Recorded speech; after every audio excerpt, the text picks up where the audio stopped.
ఈరోజు వీడియోలో నేను మీకు పుల్లగా నోరూరించే వాక్కాయ పులిహోర చేసి చూపించబోతున్నాను. ఈ వాక్కాయ పులిహోరను చాలా సింపుల్గా చాలా టేస్టీగా తయారు చేసుకోవచ్చు.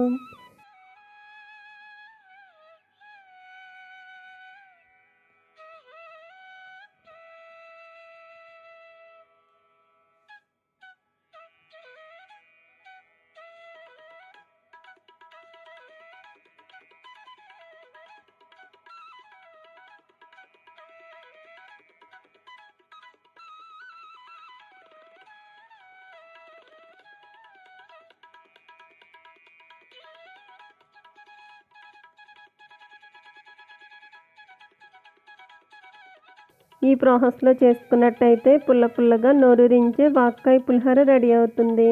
ఈ సీజన్లో మాత్రమే దొరికే ఈ వాక్కాయలతో పులిహోర ఇలా చేసుకున్నట్టయితే చాలా టేస్ట్గా ఉంటుంది.